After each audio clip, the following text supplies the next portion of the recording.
I think we are ready to move towards the second technical session. For second technical session, we have two speakers with us. That is advocate on record from Supreme Court, advocate Vivek Sharma sir and Iram Majid ma'am. So let me introduce Vivek Sharma sir for you guys. Uh, Vivek Narayan Sharma is a socio-political constitution expert and renowned advocate practicing at Supreme Court of India. He is a joint secretary of Supreme Court Advocates on Record Association. He is the president of Society for Criminal Justice and national advisor, consultant and convener of eminent social political outfits and law journals in India.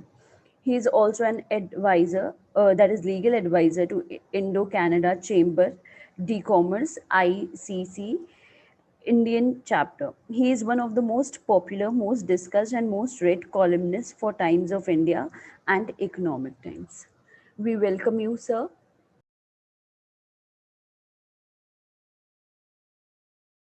Sir joined now.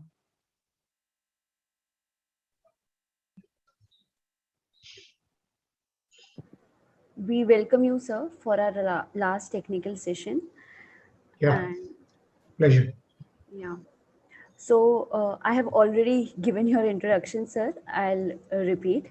So, sir is a socio-political constitution expert and renowned advocate practicing at Supreme Court of India. He's a joint secretary of Supreme Court Advocates on Record Association.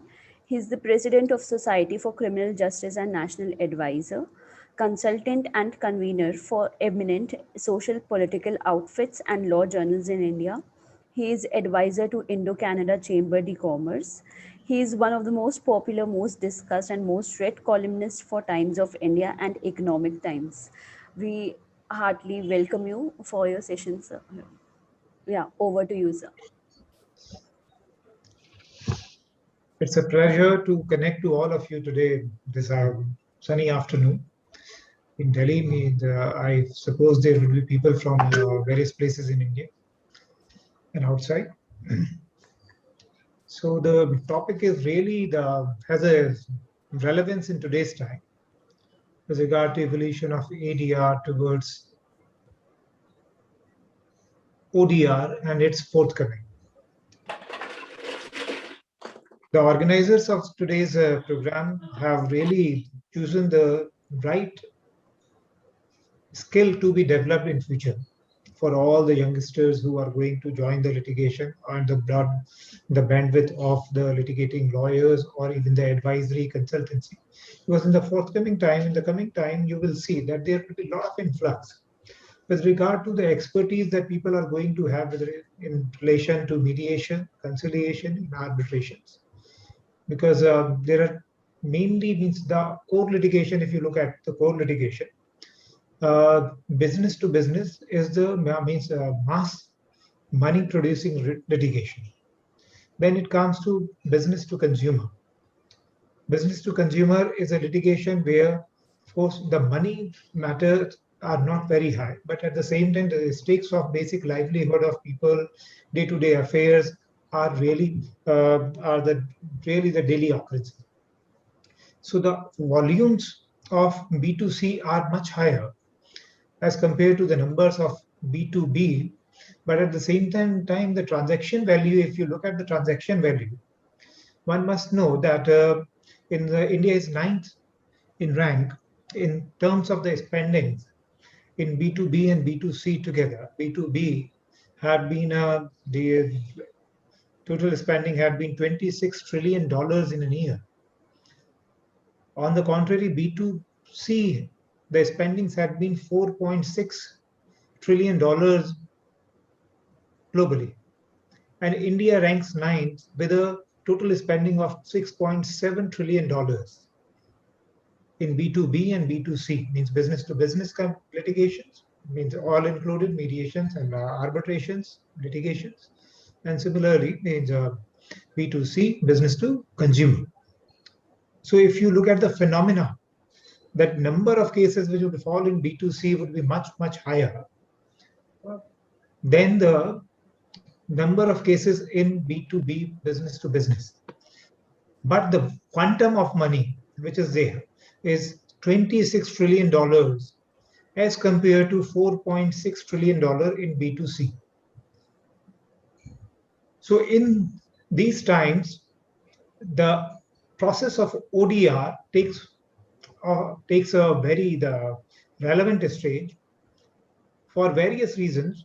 But before we start discussing on those lines, I would tell you means online dispute resolution, they would essentially contain two elements. First would be the alternate dispute resolution, that is we call commonly known as ADR. But in India, we do not say JDR, which is the judicial dispute resolution, but it is also a component of ADR. If you look at this, today online dispute resolution would contain two components, which were one of which is ADR, the other was JDR, judicial dispute resolution. ADR would essentially contain mediation, arbitration, and conciliation. Judicial dispute resolution would contain litigation in courts, tribunals, commissions, etc. So that there are different tools for redressal and for organizing these ODRs. One is communication tools. Again, communication tool, and the other is decision-making tools. So communication tools would differ in ADR and JDR. Similarly, judicial decision-making tools would also differ in ADR and JDR.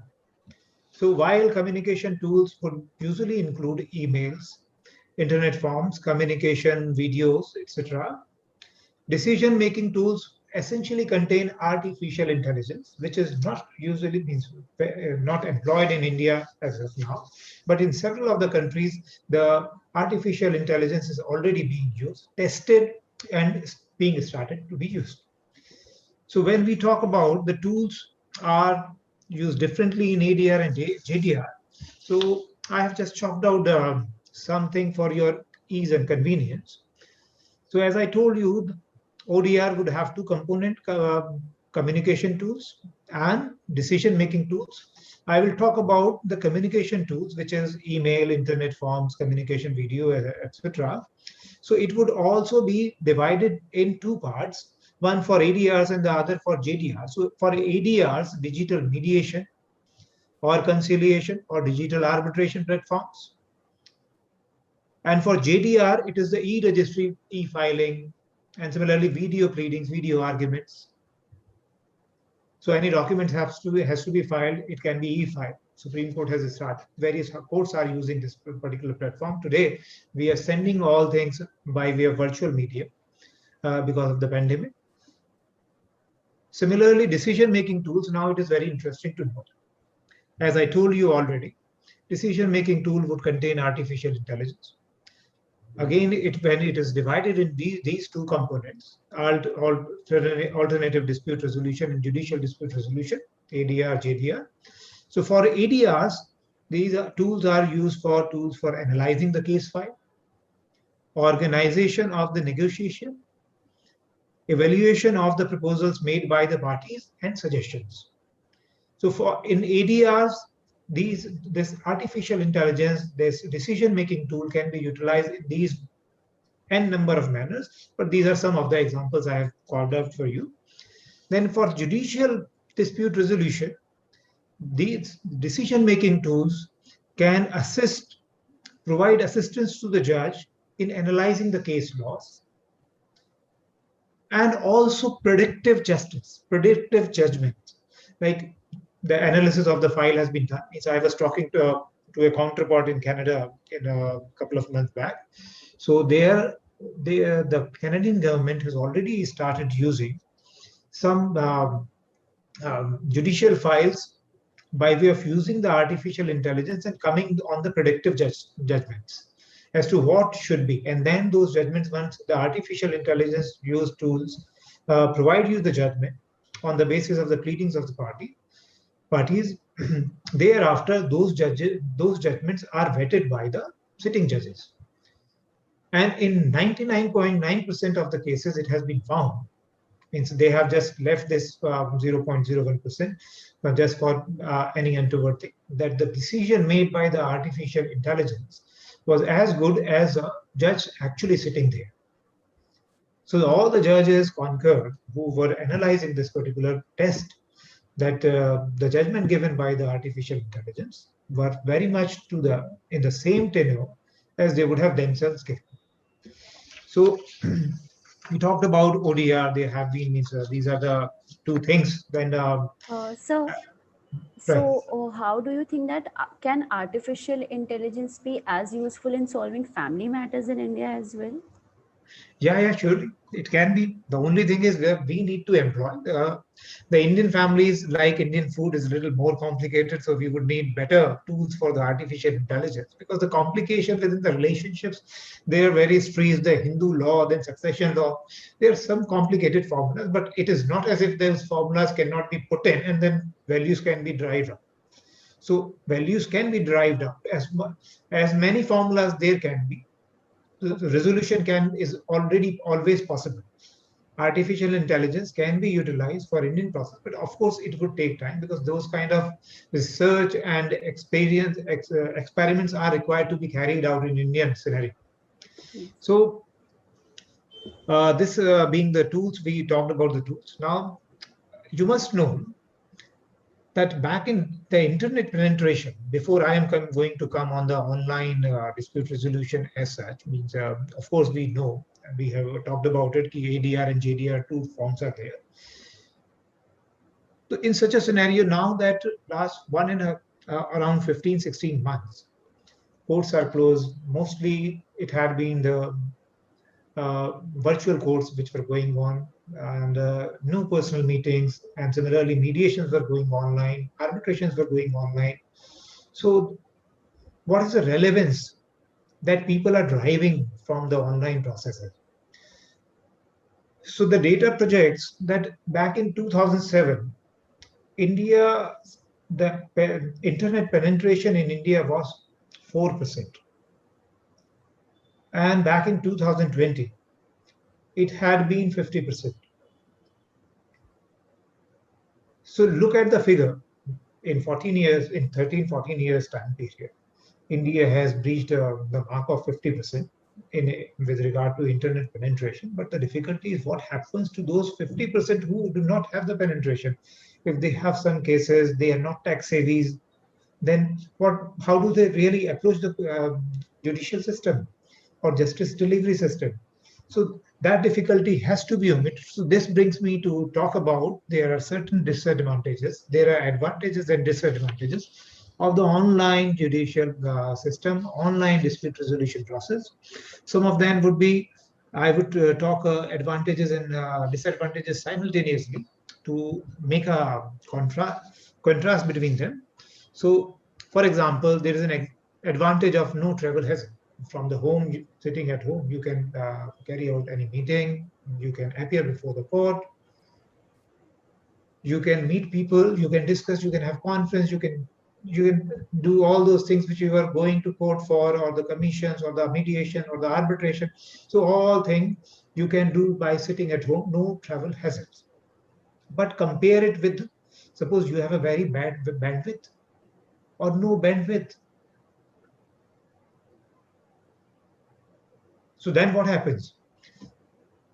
Then we talk about another advantage is flexible hours at any time. Means there is no requirement that you have to come back home because you are already home. So you are always willing and ready to join any conference or a proceeding at any point, any time of the day, and sometimes if needed at night also. So there is no difficulty in that. But what happens to the strain on your eyes that when you sit continuously on the computer, like you are sitting in a court for 3 hours or 4 hours, you are attending a matter, you are appearing before the court, you are arguing, you are looking at the file, but the strain that comes on the eyes, or sitting at home for 3 hours or 4 hours continuously, you are sitting on one chair and then you're not moving your body. What happens to your back, your eyes and back? So while there are flexible hours, but then there is a disadvantage of this strain on eyes and lower back. So therefore, there has to be some intervening time period every 45 minutes or an hour. People, the authorities or the courts or the arbitral tribunals should provide that there should be 5 minutes welcome break so that people are not sitting on the chair, and so that the eyes strained, they can wash their. So we wash their eyes, and we need to inculcate those habits which are required and which can be propagated by the authorities who are in command of a particular scenario. Only then people will follow, otherwise people will just forget and forget. Similarly, easy document sharing is there, but at the same time, all people are not tech savvy. So when people are not tech savvy, if suppose somebody who is not tech savvy, he knows how to really enter into a conference or enter into a proceeding. But if he asks to share a document, if he doesn't know, then what happens? You feel like criminal if the other person or the judge is waiting for you for 2 minutes. 2 minutes is 120 seconds. Each second is killing you and also killing the process. Judges are feeling odd that they are sitting there idly and then doing nothing, and then for 2 minutes you are not able to upload the document. And your problem is that you are not tech savvy. How do we omit these problems? Of course, we would need to train ourselves. And then there is ease of organization. As concerned, then as there is ease of organization, but at the same time there are privacy concerns. Then breakout rooms for private sessions, if suppose there is a mediation going on, or for any proceeding, if suppose, because in mediations there are private sessions and then there are public sessions. So if suppose there is a mediation going on and then there has to be a private session while you are entertaining a public, that means joint session, then in that case, after joint session, you can go in the breakout. Nobody can enter. That is a facility provided now. So this is the technical savvy people would know how to go into the breakout room and then how to create a breakout room. But if you're not tech savvy, then it would pose a difficulty, but under guidance, you can follow it. As compare this to poor observation of body language. If suppose you are going to solve a mediation is essentially what? Means a person has to appear as a facilitator. The mediator is not an adjudicator like the dispute resolution process, which is involved in the litigation or the arbitration. Mediation is a process where the mediator works only as a facilitator. He does not adjudicate the matter. He does not say that party A is correct and party B is wrong. He does not pass any judgment. Rather, he just facilitates them to open their boxes, to close, to remove their bottlenecks in the communication, and then bring them to a common platform to discuss.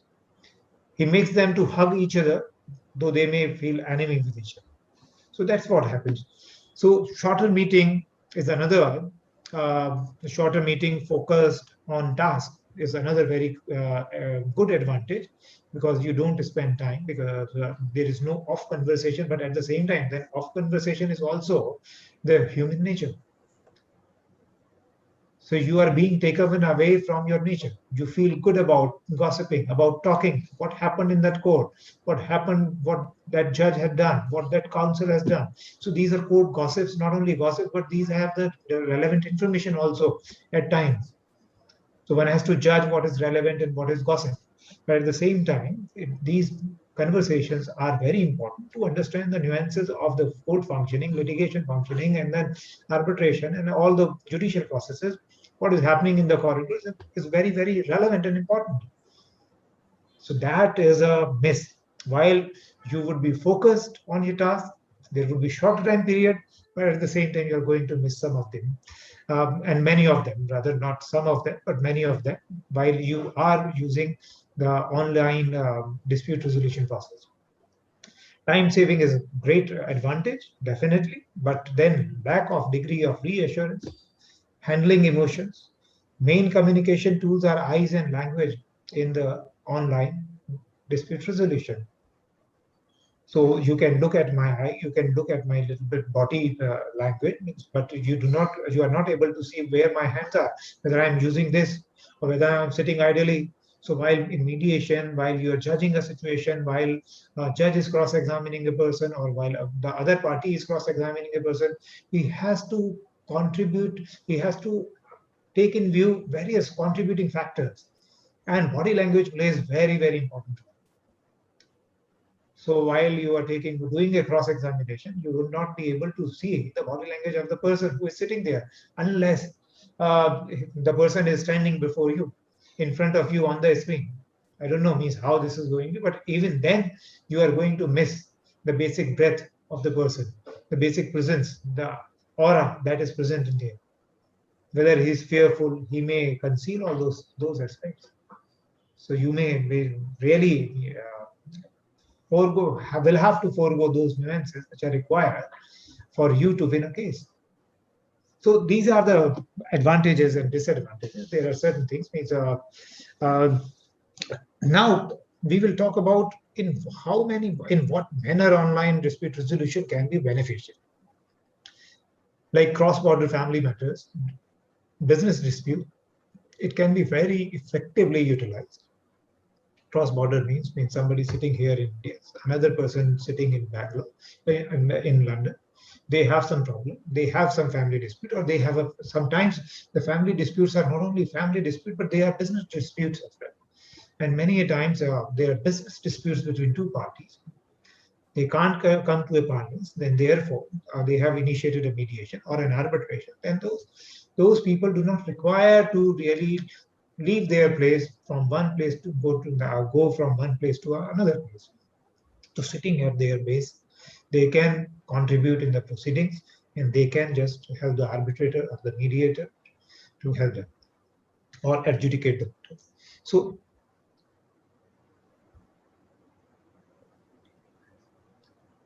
in these matters, this is going to be very, very effectively utilized in coming time, of course, and it is being used today, but not to that volume. But the volume, as I will tell you some of the data, that in the mediation and though in mostly arbitration also, the data is in 2019, the physical hearings were taking place 97% and only 3% were online. In 2020, it just got reversed. Physical hearings were 12% and online were 88%. And in 2021, it's 100% online. So we are in a time where all these proceedings are taking place through online mediums. So the cross-border family disputes, business disputes can be resolved through this medium effectively, time-saving, money-saving, and very, very effective process. And then business to business, as I talked to you earlier, business to consumer. But with regard to business to consumer, there are certain areas which it needs to look after, and the government will have to make a plan with regard to this area.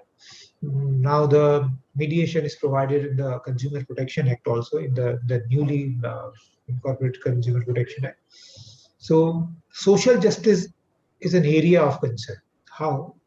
Like there is a bargaining imbalance between business and the consumer. The business entity is usually larger and the consumer is very small entity. So bargaining imbalance is very high. So in a scenario like this, what steps are being taken to mitigate this thing? The law is silent, but primarily this has to be resolved. And another problem is rush by mediators, arbitrators, due to many cases being handled. There are many arbitrators and mediators who are doing hundreds of cases. So they are sitting over one case and then they are thinking about the other case. The mediation process or arbitration process or even judges required to really apply their mind. The application of mind comes with calmness. The proper application of mind would come only with calmness. If you're not calm, you're thinking for future, for the other matter. So therefore, you are absent in the present matter.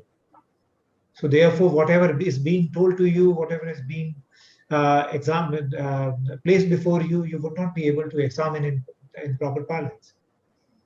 So those are the things of concern. Apart from that, the delays on account of business being in position of its strength. If suppose there is a liability going to come on the business and business think that this liability would be hefty on them, so their best tactic is to delay. On the contrary, the consumer being the very light entity in terms of in comparison to the business, then it becomes difficult for that consumer to really overcome the difficulty created by the business. So what happens? This is what the phenomena we had seen in thousands of cases in India. consumer commissions, consumer forums, as they earlier used to be. Any case filed against the builders and all, they would use 3 years, 4 years, 5 years, 6 years, 10 years, and not adjudicate. I got even the news and confirmed sources that the members sitting on the consumer forums were on the payroll of these business houses, just to delay the outcome, so that they are not able to appeal also if suppose any wrong judgment is given.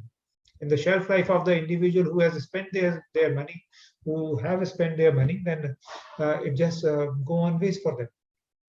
They can't recover their money, they can't have adjudication, and then there is a lot of delay. So this particular aspect is definitely required to be cured. What happens when online processes are involved, then it should not happen so that the business has an advantage over the meek consumer.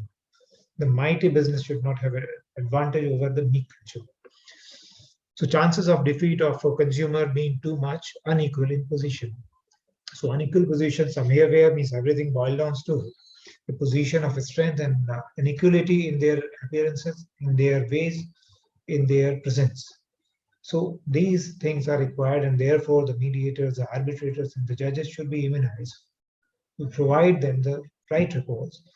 Proper formulated procedure helps, number one. Number two, if we initiate the artificial intelligence in the listing of the matter, so that there is no control of an individual or a judge over the listing of the matter. Or in Supreme Court, there is no control of the registrar over listing of the matter as to which matter will be listed, as to when and how. So the artificial intelligence facilities can be utilized. They should be employed and utilized immediately. The litigation will take a different turn. So these things are really, really important while we are thinking about the evolution of ADR towards ODR to ADR. ADR, it's not only ADR, it's also evolution of ADR and JDR into ODR. So with this, I would just conclude my speech, and now I would be open to the questions, and then questions by the organizers. It would be my pleasure to answer. So how do you think that how can we pursue people to go for ADR before coming to litigation? Because the first impression still is like, I will see you in the court. So considering that kind of No, outlook, it is the first impression is not this. You would be amazed and maybe shocked that there are more than 50% cases in India which are resolved without the intervention of ADR, ODR, JDR. But they are only resolved by way of their own personal way, maybe by fighting, by killing, or by doing something else, or by panchayats, or their personal resolution methods. yes, like if we still consider and ask parties, like in family matters, we ask them to go for mediation. So I think court appointed mediation comes after a very like after the parties have already fought in the court. So when at that point they come to mediation, they are like कि इसने मुझे court में ऐसा बोला तो अब Yeah, मैं their settle नहीं egos have करूंगी. already हाँ, inflated yeah, like a balloon. So yes, therefore, it becomes yes, very difficult to come on a pedestal where they were early. yes, So, but yes. then when such things happen, now means there is a talk of the new mediation law. The new mediation law may force the parties to go for mediation first and then file a litigation. Just like in the Commercial Courts Act, if you will look at that, so there is a provision by which there is a requirement of going for a mediation first before you file a pleading. Okay. However, such a requirement can be dispensed with under Section 12. If suppose you have some urgent relief, you are seeking some sort of injunction that the other party should not be able to dispose of a property which is concerning or whatever. So if suppose you are seeking any urgent relief, then this requirement can be dispensed with. Otherwise, there is a requirement under the Commercial Court Law, the Courts Act, that parties will go for a mediation process first, and then once it is not resolved, there could be two possibilities. Means if it is resolved, then it's fine. There is no litigation filed at all. If it is not resolved, then the party who has an interest in filing litigation can file the litigation. Okay. Similarly, if you look at the Consumer Protection Act, there is again the provision has been incorporated with regard to a mediation process. It is open to the party to go for a mediation process first. The mediation will be mainly controlled by the Ministry of Consumer Justice. And if suppose parties are not choosing to, that means the consumer party is not choosing to go for mediation, though it is a sort of a mandatory process, but there are still some if and buts. But then in that case, consumer forums, consumer commissions, now they are called consumer commission. This is district commission, state commission, and national commission can look into the matters as per the jurisdiction. Sir, So there is. I want to Okay. add a little Yes, more. yes. New mediation law is going to force, which is in drafting stage. Supreme Court has already appointed a committee on this long back, around a year now, and they are in around the final stage only that the mediation law would be in place. So once this mediation law would be in place, then the court annex mediation would be a requirement before going for litigation. So usually these mediation centers would be provided in all the district centers, and at the same time, parties may go for a mediation before the private mediators also. Means they follow the international rules. Like I am a member of BIMEC, Bangalore International Arbitration, Mediation and Conciliation Center. So we follow strictly the international regulations, rules, and our processes are such that we conform to the best of the practice. So this is how it is going to break in future. Pre-litigation, there would be a mediation. This is a very large possibility. Yes, sir. Sir, recently Justice Anand Venkatesh used ADR mechanism to resolve a case involving LGBTQ issue. So can we say that expansion of ADR in new arenas where our fundamental rights are already recognized by the Constitution will invariably infringe rule of law? See, I can't say it so early because essentially when we talk about fundamental rights, their violations, the state is a party. And in ADRs, state is usually not a party. Now the difficulty comes on various stages here. If suppose we are talking about a mediation, when we are talking about arbitration, it's an adjudication process. But mediation and conciliation are two processes which are basically informal, non-adjudicatory, and then they means both the parties are there to resolve the dispute, but at the same time, arbitrator only acts, mediator or the conciliator acts only as a facilitator. Now, the difficulty which comes with the government parties, who has the authority to decide? Who has the authority to take decision in a dispute as to what is right and what is wrong? What concessions can be given by the government to an individual or a set of individuals? So at government level, there are various levels. When we start from Babu, it goes at 10 places, and then ultimately minister signs a file. And even above a minister, there is PMO, Prime Minister Office, Prime Minister. So in such a scenario, it becomes very difficult. They can't take any decision. So mediation is just not possible where the person will not have an authority to give a concrete answer or take a concrete stand. Yes. They are all volatile. Even a joint secretary who is an IAS officer for 17 years, 18 years cannot take a decision because there is an additional secretary sitting over him. Then additional secretary has again no power. There is a secretary sitting in. Then there can be principal secretary. Then above secretary, there is a minister also. So there are different protocols. It becomes very difficult for the government parties to go for mediation. Can only be resolved through adjudicatory process. Of course, arbitration can be involved. There are land disputes with the government in which arbitration is being used. And of course, in all the PSUs, arbitration is a big say. But at the same time, where the Union of India being a party means a land dispute or intra-country land disputes, arbitration is a process which is being used. So it can be used only in adjudicatory matters, but not in mediations. It's impossibility to act. Thank you, sir, for such an enlightening answer. How to become a successful negotiator?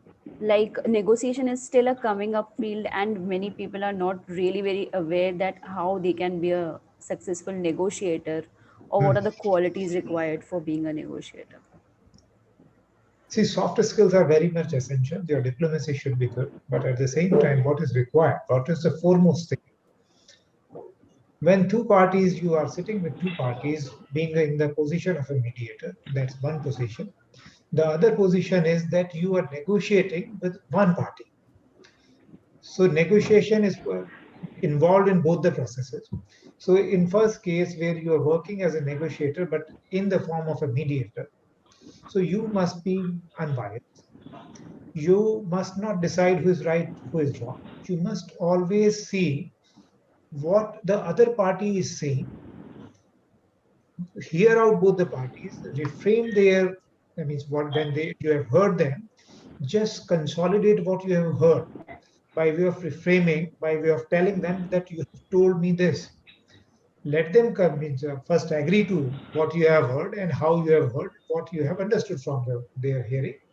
And once they are satisfied with that, they start building trust with you. And this should be with both the parties. None of the parties should be left out. None of the parties should feel that you have heard one party more and the other party less. You are caring for one party more and other party less. So all those basic body language, basic nuances of behavior should be in such a manner that the your behavior with the parties remains same. You are not affecting or you are not providing any extra cushion to one party than the other. So once you come at that pedestal where you are able to project your neutrality, that you will not be favoring and then after neutrality, you have to show that you are impartial. Impartiality can be projected by way of your behavior when you hear and reframe them. Suppose somebody is telling you this, okay, he had bitten. So the other party is also sitting there. Okay, he had bitten. So then you reframe, okay, he had bitten. Then what did you do? Did you beat him? So when you do that, then the other party will say, okay, he is just this mediator is saying what? He's reframing in a manner in which means he's exciting her to beat me or him to beat me. So the reframing has to be done in a manner in which there is non-escalation of a fight between the parties, rather suppression of the dispute. So once you are able to understand and able to develop that technique, you will be able to show impartiality and neutrality. Then comes the third part, very important part, confidentiality. Both the parties should know that whatever they are saying to you in the private sessions or in the joint sessions, the joint session, anything said and done would be again confidential. All the parties are under the requirement to maintain confidentiality. But at the same time, in the private session, the confidentiality of the party is with you. So the party should have the trust that you will not speak what the party has told you to the other party. So when you are able to maintain that confidentiality, then the trust factor and once the trust factor is there, then parties would start following on your advice. You are going to be only facilitator. You are going to be only give friction to their brain to remove that bottleneck of ego, anger, of different emotions. And once those are removed, once you are able to make them just be together, then there is a possibility of resolution. So the possibility of resolution starts from here. Still, there are 90% chances there might not be any resolution. But you have come from the bracket of 0.01% to 10%. So once you have reached that 10%, you have to increase again. Of course, your behavior, your way, the ambience, surrounding ambience should not be disturbing. You should be cool, composed, calm. If suppose you are in haste, you are doing something, and this will agitate the party. Means they will not consciously get agitated, but their subconscious would get agitated. In turn, it will make them consciously agitated. So they say basically there is a lot of bad body language, a lot of human reading. So that's where I say, means with regard to mediation, online mediation, it is good that some certain things can be done online, but with regard to mediation, I feel that uh, physical mediation would be much more effective than the online mediation. With regard to adjudication process, online arbitration would definitely do well. Similarly, online litigation can also help in the short matters, because ultimately we have already spent, the governments and the courts have already spent a lot of money on the infra in developing the online system. So therefore, it should not be just thrown away. So it should be best utilized for mitigating and the delays in the judicial system, and at the same time, the quality justice should also be provided. In the long hearing matters, of course, the long hearing matters should be done physically in coming time. And short matters and sometimes maybe even trials can be conducted through online mediums.